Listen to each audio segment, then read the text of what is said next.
Hi, I'm Jake Miller and I'm 28 years old. I want to tell you about something that happened to me that completely changed everything. I died for a little while and God showed me what's going to happen in the future. I'm here today to share this story with anyone who wants to listen. I feel like I have to tell people about this. I really hope this will help someone who hears it. Please listen to the whole thing so you can understand everything I was shown. Don't stop listening halfway through because then you won't get the full picture. Before I start, I'd love to know where you're watching this from. It makes me feel closer to you even though we're far apart. And please hit the like button. It helps more people see this video who really need to hear this story. Leave a comment too and tell me what you think about what I'm going to share. Let's talk about it together so we can all learn something. And make sure to subscribe if you want to see more videos like this one. Okay, here's my story.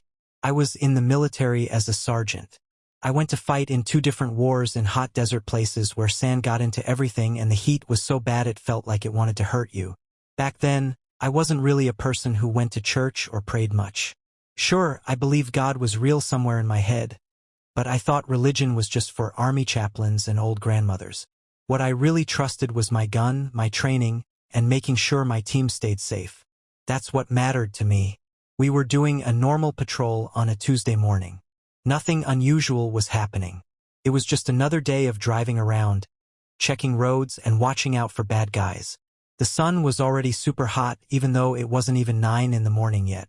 I remember thinking about a letter my sister had sent me the day before. She was worried about me and kept asking when I was coming back home. I was planning to write her back that night. Then everything exploded. A hidden bomb hit our truck like a giant invisible hammer. One moment I was talking to my friend Rodriguez about his little kid's birthday party. The next moment, there was this huge flash of bright light and burning heat and the loudest noise I'd ever heard coming from everywhere at the same time. It felt like being inside a star that was screaming. Then everything became completely quiet. Not just regular quiet, but a scary kind of silence that felt strange. The terrible pain in my legs and chest just stopped. I started floating up and away from my body like I was a helium balloon that someone had let go of. I could see myself down there in the broken truck, covered in blood and not moving, but I didn't feel afraid or sad about it. Instead, I felt more peaceful than I had ever felt in my whole life. That's when I noticed the light. It wasn't the kind of bright light that makes your eyes hurt. This light was warm and soft, but also incredibly strong, like looking at the sun through clear water. Out of that light, someone started walking toward me. Right away, I knew this wasn't just a regular person. He had this power about him that made me feel like a little kid again. Even though I was a tough soldier who had been through really hard things, his eyes were the most amazing thing about him. They were full of love, but also seemed to see everything about me. Like a dad who loves you completely but also knows every bad thing you've ever done. When he talked, I didn't hear his voice with my ears. The words just appeared in my head. Super clear. "Jake," he said. And somehow I knew he had always known my name.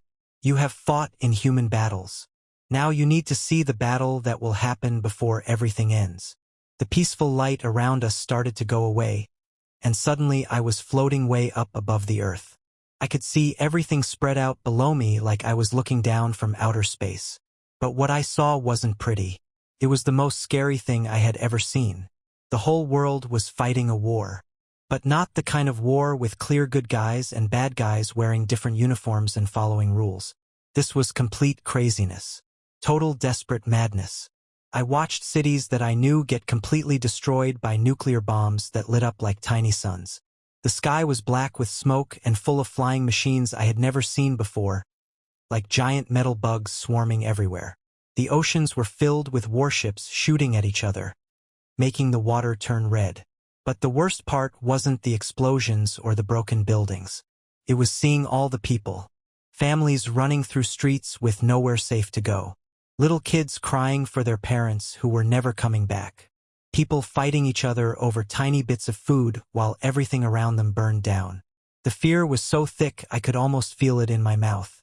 I saw the world's leaders hiding in underground caves, completely unable to stop what they had started.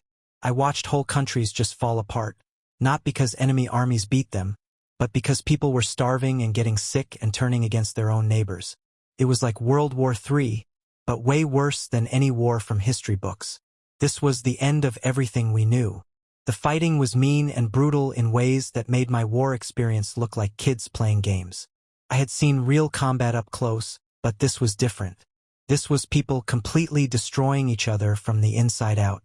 There was no honor in it, no good reason for it except to hurt and destroy. It was humanity ripping itself apart. "Why are you showing me this?" I asked the person next to me. I couldn't look at the destruction anymore. "How can we stop it?"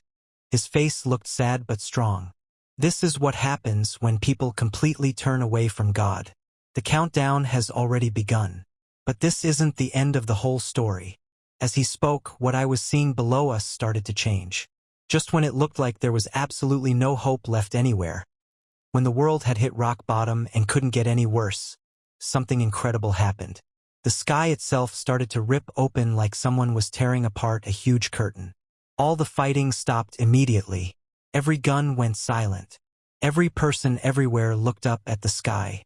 Jesus Christ came down from heaven, but not the gentle Jesus from children's picture books. This was Jesus the King, the warrior, the judge. His eyes burned like fire, and when he spoke, his voice sounded like a huge waterfall roaring through a deep canyon.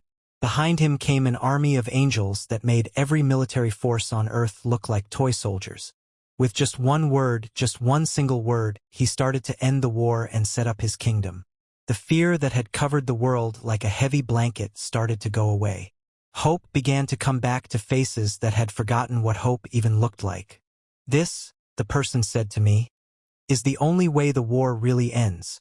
This is the return that people have been warned about for hundreds of years. The war you saw is like the pain a mother feels before her baby is born. Terrible but necessary before something beautiful can happen." I felt overwhelmed, but not with fear. I felt urgent, like someone had just told me the building was on fire and I needed to get everyone out safely. "Your time in your body isn't over yet," the voice said, and I felt like an invisible rope was pulling me. "You have to go back. You have to tell people what you've seen. Warn them. The physical war is coming, yes, but that's just a sign of something deeper. Tell them to prepare their hearts.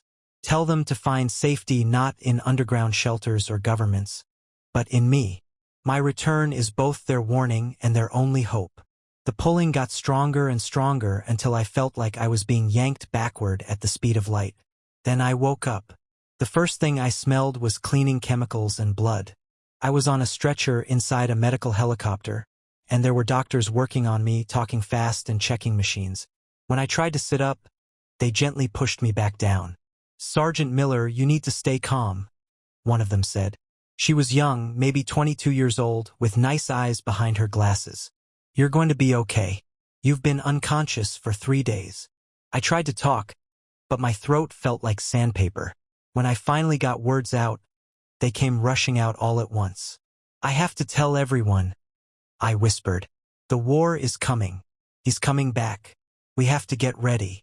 The doctor looked worried and touched my forehead. "You might have hurt your head, Sergeant. Try not to talk right now." But I couldn't stop talking. Even though my voice was barely a whisper, I had to tell someone, anyone. "You don't understand. I saw it. I saw the end. But I also saw hope. Jesus is coming back, and we have to warn people." That was 3 years ago. I'm not in the army anymore because they had to let me go due to my injuries. My legs still don't work right and I have to walk with a cane. But that's not the fight I'm fighting anymore. Every day I tell people what I saw. Sometimes I stand on street corners talking to anyone who will listen. I go to churches and share my story. I visit schools and community centers. Some people think I don't know what I'm talking about, and some think I made it all up. But some people listen and believe. I don't talk about politics or survival tricks or which country is going to attack which other country. That's not the point. The point is that the war I saw is coming because humanity has turned away from God. The violence and chaos are just symptoms of a spiritual sickness that's been growing for a long time. But I also tell them about the hope I saw. About the King who's coming to make things right. About how the story doesn't end with destruction, but with God saving us. about how they can be ready not by building bunkers or buying weapons, but by opening their hearts to the one who made them. My sister still worries about me. She thinks I've lost my mind. Maybe I have in a way. But I've also found something I never had before. A mission that matters more than anything else I've ever done. Time is running out. I don't know how much time we have left, but I know it's not forever. The war is coming, but so is the king. The question isn't whether these things will happen. I've seen them and they will. The question is whether we'll be ready. I used to think my job was to protect my team from enemy bullets. Now I know my real job is to help protect people's souls from something much worse than any earthly enemy. And unlike those desert patrols where I never knew if we'd make it home, this time I know how the story ends. We win. The king wins. Love wins. But only for those who choose to be on the right side before the battle starts. You might think my story sounds made up, and that's okay. I used to think people who talked about visions and meeting God were a little crazy too. But I'm telling you what happened to me as clearly and honestly as I can. The world feels darker every day, doesn't it? The news is full of violence and hate and fear. People seem angrier, more desperate, more willing to hurt each other. You can feel something building, like the air before a terrible storm. But here's what I want you to remember. You're not powerless. You don't have to be scared of what's coming. There's someone who loves you more than you can imagine, who's been waiting for you to turn to him. The same king I saw returning in glory is the same Jesus who died on a cross because he couldn't bear to lose you. The war is coming, but so is salvation. Chaos is coming, but so is peace. Judgment is coming, but so is mercy for those who want it. You have a choice to make. We all do. Time is running out, but it's not too late. It's never too late until it's actually too late. Choose hope. Choose Jesus today. Because when that sky rips open and every eye sees him coming, you want to be one of the people who's been waiting for him, not one of the people who's been running from him. If you have accepted Jesus and you're sure that when he returns you'll go home with him, then I want you to do something for me. Say a short prayer for people who haven't accepted Jesus yet. Say a short prayer for them in the comment section. You never know who your prayer might save today. As you pray for them, may God bless you. Amen. Thank you for listening. If this helped you, please like this video. It will help YouTube show it to more people who need to hear stories like this today. Also share this video with people you care about. It's a great way to tell others about Christ, and that will be the best gift you can give to people you love. If you haven't subscribed to our channel yet, please do. It's free and it's a way of joining this amazing community of believers. Join us today and your life will never be the same. Until next time, stay blessed.